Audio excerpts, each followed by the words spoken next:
देवी स्वागत करुच्ची मु शिवदत्त आम सह अच्छा आज मालिका कथाकार बा चंडीखोलू स्वामीजी आपन को स्वागत करुचु आम आध्यात्मिक चैनल दैवार्चना को नारायण स्वामी अनेक अनेक कथा अनेक यूट्यूब चैनल अनेक सोशल मीडिया खेल खेल कलिजुग विषय अनेक घटना घटो समस्त कहते महापुरुष कौन लिखिं कलिजुग कौन कौन मान घटब किभली कलिजुग शेष हम परम सौभाग्य कंटिया ग्राम पंचायत पाइकरापुर ग्राम गुंफास्थल जयंत आश्रम कहूँ श्रीधर दास कान्हा बाबू मत परिचित समस्त संसार रे महापुरुष चंद्रकल्प लेखा अनुजाई जहाँ महाप्रभु दर्शे से प्रसंग किसी कह चाहूँगी। हरि ओम आदिनादि महाब्रह्म नमो नमः। मदनाथ श्री जगन्नाथ मद्गुरु श्री जगद्गुरु मदात्म सर्वभूतात्मा तस्मै श्री गुरुभ्यो नमः। गुरु ब्रह्मा गुरु विष्णु गुरुदेव महेश्वरम गुरु साक्षात् परम ब्रह्म तस्मै श्री गुरुवे नमः। नमो वाञ्छा कल्पतरुभ्यश्च कृपा सिन्धुभ्येव च पतितानां पावनेभ्यो श्री गुरु वैष्णवेभ्यो नमो नमः। अगम्य भाव जाने जशोवंत गारकटा जंत्र जाने अनंत आगत नागत अच्युत भणी बलराम दास तत्व बखाणी भक्तिर भाव जाने जगन्नाथ पंचसखाए ओडिशा महंत पंचसखांकर एकई मत यहाकु जानते साधु पंडित नमाम्यम श्री गुरुदेवाय नमः। परम सौभाग्य आपण चैनल ये अधम को बाछिला किसी कहया महापुरुष कथा। आज्ञा आज्ञा महापुरुष अच्युतंकर 28 बोली चंद्रकल्प प्रमाणित कले दक्षिण पारुष बटर प्रकाश तेणु दक्षिणांगी बही दहिब जगत देखुथिबे सत्य कलंक धोइबा पाई दिनु दिन बहु विपत्ति पड़िब देखय उत्कल भूई स्वराज्य गढ़ समरांगी हेब विश्व दरबार पाई जहाँकि चिरकाल आम सबु क्षेत्र मध्य ये पृथ्वी पृष्ठ रे 8टी महामहाबट अच्छे 8 बट। आज्ञा आज्ञा जहाँकि जमी पृथ्वी गोटे बालांस स्तरीय ये पृथ्वी को धर्म रक्षा करने विश्वर जिते परिमापित करा जाइथिला से ठाकुर निर्देश अनुसार 8टी बट 8 ऐरावत तेणु धारा महापुरुष लिखित अनुजाई जे अवना 8 अक्षर अष्टांग जोग ये सब निर्धार्य करा जाइथिला। आज्ञा से तदमध्यरु महापुरुष ये बट विषय दिग्दर्शन देइचंती जेतेबेले महापुरुष लेखन रे लिखिबा को गले से लिखिले कलिर प्रांत वा शेष समय तो हेइ जीव सेतबेले दक्षिण पारुष मो बट प्रकाश बट सब स्थिर थाए। आज्ञा आज्ञा केवल बटटी गोटे जार वंचित रही थाए ता शाखा प्रशाखा केनता सियोरु गछ मन मन उठी थाए। आज्ञा जे पूर्व को जीव पूर्व रे कोन घटिबो गोटे सियो जाईकी मूल मरी जाइथिबो कि देहांत हो जाइथिबो मूलर फिर आ गोटे सियो बाहर जीव दक्षिण को पळै जीव दक्षिण सियो तळे भूमिश्रय हब से जीवित हब एवं से किसी भी घटना घटिबो तार प्रमाणित करचंती। पश्चिम को जीव से सियो पश्चिम से मेरु पाल्टी विराट काया वृक्ष हो कौन घटिव ता प्रमाणित करचंती। उत्तर को जीव से परी धर्म स्थापन समय धर्मर जो विलोप समय आसब तार दिग्दर्शन दब किए बट दब महापुरुष निजे कहते दक्षिण पारुष मो बट प्रकाश तेणु दक्षिणांगी बही हे राम जो देखिए दक्षिण पटक मो बट जीव से तदक्षिणे तत्क्षण से समय ठारू लागू हो केमिति संसार चलणी दक्षिण पारुष मो बट प्रकाश तेणु दक्षिणांगी दक्षिण बहिब दक्षिणा बहिबर अर्थ दक्षिण जमी पवन आसिले वर्षा खंड को भसई नहीं जाए दक्षिणा पाइले जमीती गुरुकल्प बोले आमर नाहक आउ बढ़ी ये सब दूरे जाती फेरी जाती से परी जो दक्षिणा पट को बट जीव से समय दक्षिणांगी बाहा बहिबा समय ये कलिर आस्ते आस्ते प्रादुर्भाव सरीजीव। आज्ञा दहिब जगत देखुथिबे सत्य कलंक धोइया जगत को दहिब दहित भयंकर आसीज प्रभाव आसीज विघटन मान घटी चलो एवं सत्य देखुथिबे बसिकी कौन हम ना कलंक धोइया तार पर्याय पर्याय तार कर्म आरंभ हम ଫେର ଦେଖିଲେ ଦିନୁ ଦିନ ବହୁ ବିପତ୍ତି ପଡ଼ିବ ଦେଖ ଉତ୍କଳ ଭୂଇଁ ସ୍ୱରାଜ୍ୟ ଗଢ଼ିବ ସମରାଙ୍ଗୀ ହେବ ବିଶ୍ୱ ଦରବାର ପାଇଁ। ଆଜ୍ଞା ଦିନେ ଏ ବିଶ୍ୱର ଚେତନ ଆଉ ଚେତନଶୀଳ ବ୍ୟକ୍ତି ମାନେ ସାମ୍ନା କରିବେ କଣ ନା ବିପତ୍ତି ଥାଏ ପାରନ୍ତି ନାହିଁ। ବୁଦ୍ଧିଜୀବୀ ମାନେ ବିପତ୍ତି ବେଳେ ଧୈର୍ଯ୍ୟବାନ ହେଇଥାନ୍ତି। ଯେତେବେଳେ ବିପତ୍ତି ମାରି ଆସିବ ଦିନୁ ଦିନ ବହୁ ବିପତ୍ତି ପଡ଼ିବ ଦେଖ ଉତ୍କଳ ଭୂଇଁ ଭୂଇଁରେ ଏଇ ଉତ୍କଳ ବିଶ୍ୱ ଦରବାରକୁ ବା ଭାରତ ବର୍ଷର ଗୌରବକୁ ପରିପ୍ରକାଶ କରାଇବ।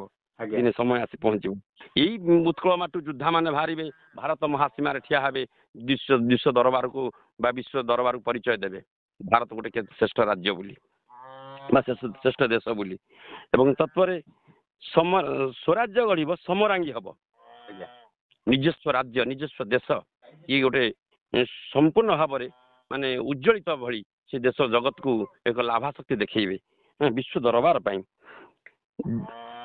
ଦେଖି ଠାଣି ବାଣୀ ଭାରତର ପୁଣି ବିଦେଶୀ ଚକିତ ହୋଇ ଆଉ ବାଣୀ ଏଇ ବୀରପୁତ୍ର ମାନଙ୍କର ଯୋଉ କହିବାର କଥା ଏବଂ କରିବାର କର୍ମ ଶୈଳୀକୁ ଦେଖିକି ବିଦେଶୀ ମାନେ ଚକିତ ହୋଇ ଉଠିବେ। ବହୁ ଅତ୍ୟାଚାରୀ ହେବେ ନରନାରୀ ବିଧର୍ମୀ ଲୁଚିବ ଯାଇ ଧର୍ମ ଭୟରେ ଲୁଚିବ। ଇଏ ପଦରେ ମହାପୁରୁଷ ଲେଖିଲେ ଦେଖି ଠାଣିବାଣୀ ଭାରତର ପୁଣି ବିଦେଶୀ ଚକିତ ହୋଇ ବିଧର୍ମୀ ମାତିବେ ଗୋଳ ଆରମ୍ଭ ହେବେ ଚହଳ ପଡ଼ିବ ମଇ। ଏଇ ସମୟକୁ ଧାର୍ଯ୍ୟ କରିକି ସେଇ ସମୟରେ ବିଧର୍ମୀ ମାତି ଉଠିବେ। କଣ ଗୋଟେ କଣ ଭାରତ ଗୋଟେ କି ରାଜ୍ୟ ସେ ଆମ ବିରୁଦ୍ଧରେ ବାହାରିଲା ଆମେ ଏତେ କଣ୍ଟ୍ରି ଅଛୁ ତତ୍କ୍ଷାତ ତାଙ୍କର ପ୍ରଭାବ ଭାରତ ଉପରେ ପଡ଼ିବ। ବିଧର୍ମୀ ବା ଦେଖି ଠାଣିବାଣୀ ଭାରତର ପୁଣି ବିଦେଶୀ ଚକିତ ହୋଇ ବିଧର୍ମୀ ମାତିବେ ଗୋଳ ଆରମ୍ଭ ହେବେ ଚହଳ ପଡ଼ିବ ମହି ମହିରେ ଚହଳ ପଡ଼ିଯିବ ଚାଞ୍ଚଲ୍ୟକର ହବ।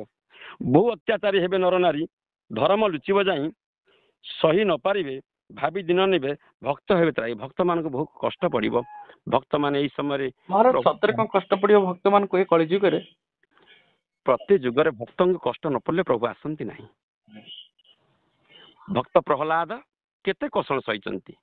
ଭକ୍ତ ଧ୍ରୁବ କେତେ କଷ୍ଟ ସହିଛନ୍ତି। ଭକ୍ତ ସୁଦାମା ମହାପୁରୁଷଙ୍କ ପୂର୍ବ ଅବତାର କେତେ କଷ୍ଟ ସେ ସହିଛନ୍ତି। ଆଜ୍ଞା ଏ ଜୀବ ସାଧୁ ସଂଘ ବିନୁ ଲଭି ନପାରେ ମୋର ତନୁ। ତା ତନୁକୁ ଲାଭ ପାଇବାକୁ ହେଲେ ମନୁଷ୍ୟ ସ୍ୱାଦକୁ ଆଧାର କରିବାକୁ ସେ ସ୍ୱାଦକୁ ପାଇବାକୁ ହେଲେ ମଣିଷକୁ କଷ୍ଟ ସହିବାକୁ ପଡ଼ିଥାଏ। ତେଣୁ ଆମ ଏଇ ପ୍ରଭୁଙ୍କର ଯୋଉ ଦିଗ୍ଦର୍ଶନ ବାଣୀ ରହିଛି ସେ ସମୟକୁ ଏଇ ସମୟ ଆସି ଘଟିବ। ତେଣୁ ଏଇ ସମୟକୁ ଆମେ ଉପଲବ୍ଧି କରିବା କିଏ କିଏ ଶାସନରେ ଥିବେ କେଉଁ କେଉଁ ଧାରା ଭିତରେ କିଏ ରହିଥିବେ ଏ ବିଷୟରେ ମହାପୁରୁଷ ବିବରଣୀ ଦେଇଛନ୍ତି। ଆମେ ତାକୁ ସମୟ ସୂତ୍ରରେ ଯଦି ଆପଣମାନେ ମୋତେ ଠିକ୍ ମଣନ୍ତି ବା ମୁଁ କହିବାରେ କିଛି ତ୍ରୁଟି ଥିବ ମାର୍ଜିତ କରିବେ ଏବଂ ଯଦି କିଛି ମୋର ସୁଚାରୁ ରୂପରେ କିଛି ବାଣୀର ପ୍ରସାର ପ୍ରଚାର ପ୍ରଭୁଙ୍କର ଗୁଣଗାରିମା ତାହେଲେ ତାକୁ ସୁଚାରୁ ରୂପରେ ଜଗତକୁ ଦେଖେଇବେ। ଆଉ ଯୋଉ ଲେଖୁଛନ୍ତି ମହାପୁରୁଷ କଳିଯୁଗ ଶେଷ ହବ ଅନନ୍ତ ଯୁଗ ଆସିବ ବାସ୍ତବରେ କଣ ସତରେ କଳିଯୁଗ ଶେଷ ହବ ଅନନ୍ତ ଯୁଗ ଆସିବ? ପ୍ରତ୍ୟେକ ଯୁଗର ଆରମ୍ଭ ଥାଏ ପ୍ରତ୍ୟେକ ଯୁଗର ଶେଷ ଥାଏ। ପ୍ରତ୍ୟେକ ଯୁଗର ଶେଷଟାକୁ ଅନ୍ତଟାକୁ ଅନନ୍ତ କହିଥାନ୍ତି। ପ୍ରତ୍ୟେକ ଯୁଗର ଅନନ୍ତ ବୋଲି ଯୋଉଠି ସରି ଆସେ ତ ଅନ୍ତ ଯୁଗ କୁହାଯାଇଥାଏ ମାନେ ସରି ଆସିଲା ଯୁଗଟା। ଏ ପରେ ପର୍ଯ୍ୟାୟରେ ଯେତେବେଳେ ଦେଖ ଗୋଟେ ଭୟଙ୍କର ଯେ ପର୍ଯ୍ୟନ୍ତ ଗୋଟେ ବାତ୍ୟା ହବ ବାତ୍ୟା ପରେ ପରିବେଶଟା ଶାନ୍ତ ପଡ଼ିଯିବ। ସେଇ ଶାନ୍ତ ଦିହରୁ କିଛି ତ୍ରାହି ତ୍ରାହି ଡାକୁଥିବା ଦୁଃଖୀ ଦରିଦ୍ର ମାନଙ୍କର ଡାକଟା ଯେମିତି ଏକ ଶାନ୍ତ ମାନେ ଭାବପୂର୍ଣ୍ଣ ଭରି ଆସିଯିବ। ସେଇପରି କଳିଯୁଗ ସମାପନର ଯୋଉ ଅନ୍ତ ଯୁଗ ଆସିବା ବା ଯୁଗର ଅନ୍ତ ଆସିବାଟା ଏଇଟା ଧାର୍ଯ୍ୟ ଏବେ କି ମିଥ୍ୟା କେବେ ନୁହଁ। ମହାପୁରୁଷ ଲେଖନି କେବେ ମାନେ ଭୁଲ ନୁହଁ। ବା ଯାହାକି ପୂର୍ବ ଭାନୁ ପଛେ ପଶ୍ଚିମ ଉଇଁବ ଶିଖରେ ଫୁଟିବ କହିଁ ଅଚ୍ୟୁତ ବଚନ ତିଳେ ନଟାଳିବ ପାଷାଣର ଗାର ଏହି। ଏ ପାଷାଣ ଗାର ଭରି ଅତୁଟ ଏବଂ ମାନେ ମାନେ ଅସତ୍ୟ କେବେ ହବ ନାହିଁ। ଏ ଯୋଉ ମହାପୁରୁଷ ଲେଖିଛନ୍ତି ଠାରଘର ଜାଣିଥିବେ ଠାରଘର ଲେଖିଛନ୍ତି। ଆଜ୍ଞା ଠାରଘର ଭିତରେ କଣ କଣ ସବୁ କଥା ଭକ୍ତଙ୍କ ପାଇଁ ଏଇ ଯୋଉ କଳିଯୁଗ ଶେଷ ଭିତରେ କଣ ସବୁ ଉଲ୍ଲେଖ କରିଛନ୍ତି? ଠାରଘର ତ ମହାପୁରୁଷଙ୍କ ଲେଖା ଆମେ ତାକୁ କେବଳ ଅନୁଭୂତି କରିବା ଦରକାର। ଆଜ୍ଞା ଆଜ୍ଞା ସେଇଥିପାଇଁ ସେ କୁହନ୍ତି ମୋ କଥା ମାନ ଅତ୍ୟନ୍ତ ଗହନ ହେତୁ କରିଥିଲେ ପାଇ ପୂର୍ବ ଜନ୍ମ କଥା ଏବେ ବଗାଥା ଶୁଣରେ ବ୍ରଜତ ନାହିଁ। ପୂର୍ବ ଜନ୍ମ କଥା ଏବେ ହବ ଗାଥା ଏବେ ଗ୍ରନ୍ଥ ହେଇକି ବାହାରିବ ଶୁଣେ ବ୍ରଜତ ନାହିଁ। ସତ୍ୟ ଅସତ୍ୟ ନୁହଁ। ଅନୁଭୂତି କଲେ କେବଳ ମିଳିବ ମୁହଁରେ କହିବା ତାହା ପୂର୍ଣ୍ଣ ଭାବ ନୁହଁ। ଏଇ ଯୋଉ ମହାପୁରୁଷ ଯୋଉ ଲେଖିଛନ୍ତି କହୁଛନ୍ତି ଆପଣଙ୍କ ଭିତରେ ଯୋଉ କଳି ଯୁଗର ଯୋଉ ଏକ କଳ୍କି ପ୍ରଭୁ ଲୀଳା କରିବେ ବା ଅନେକ ଚ୍ୟାନେଲରେ ଆମେ ଯୋଉ କଳି ଯୁଗ ଶେଷ ଘଟଣା କଳ୍କି ବି ଲୀଳା କଲେଣି ଆପଣ ମାନଙ୍କୁ କିଭଳି ଯଦି ମହାପୁରୁଷଙ୍କ ବାଣୀ କିଛି ଉଲ୍ଲେଖ କରିଛନ୍ତି ଜାଣିଛନ୍ତି ଭବିଷ୍ୟତ ମାଳିକା ଉପରେ ବି ଜାଣିଛନ୍ତି ମହାପୁରୁଷଙ୍କ ବାଣୀ କି ଜାଣିଛନ୍ତି କଣ କଳ୍କି ଅବତାରଙ୍କ ବିଷୟରେ ଏଇ ଯୋଉ କଳି ଯୁଗ ଶେଷ ବିଷୟରେ କଳ୍କି ଅବତାରଙ୍କର କଣ କଣ ଭୂମିକା ରହିଛି? କଳ୍କି ଅବତାରଙ୍କର ଭୂମିକା ଅଛି ଏଥିରେ ଏକାଦଶ ବୋଲିରେ ଆମେ ମହାପୁରୁଷ ଅଚ୍ୟୁତଙ୍କର ଚନ୍ଦ୍ରକଳ୍ପରେ ଗୋଟେ ଦର୍ଶନ ସେଥିରେ ଅଛି ମହାଦେଶ ମଧ୍ୟ ଅଟେ ଏସିଆ ଜାଜୁଲ୍ୟବନ୍ତ ଯେ ଭାରତ ଠିଆ ତା ମଧ୍ୟ ଉତ୍କଳ ଅଟଇ ରାଜ୍ୟ ଜନ୍ମ ହେବେ ସହି ନନ୍ଦ ଆତ୍ମଜ ଏସିଆ ଅଟଇ କୁଶ ବାରେଣୀ କୁଶ ସ୍ଥଳରେ ଜନ୍ମିବେ ପୁଣି ପବିତ୍ର ଏ ବୈତରଣୀ ଧାରେ କ୍ଷୀର ନଦୀର ନାମ ଅନୁସାରେ ପାଦ ଯାଜପୁର ଯେଣୁ ହୋଇଲା କମଳପୁର ତେଣୁ ବୋଲାଇଲା ସମ୍ବଳ ନଗରରେ ହେବେ ଜନମ ବିଷ୍ଣୁ ଯଶାପୁରେ ସ୍ୱରେ ରାମ ସମ୍ବଳ ବୋଲି ତୁହି ଶକ୍ତି ଜାଣ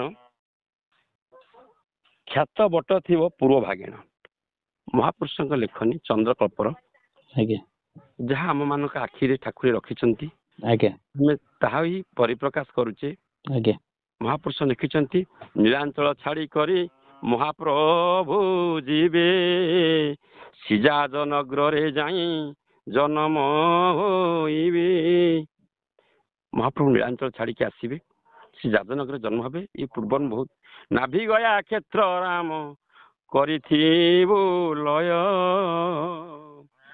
ଭକତ କଷଣ ତଇଁ ହୋଇବ ଭକ୍ତ ମୋହ କଷଣ ପଡ଼ିବ ପ୍ରକୃତରେ ଭକ୍ତ ମାନେ ବହୁ କଷ୍ଟରେ ଥିବେ ମହାପୁରୁଷ ଲେଖନୀ କଥା ଇଏ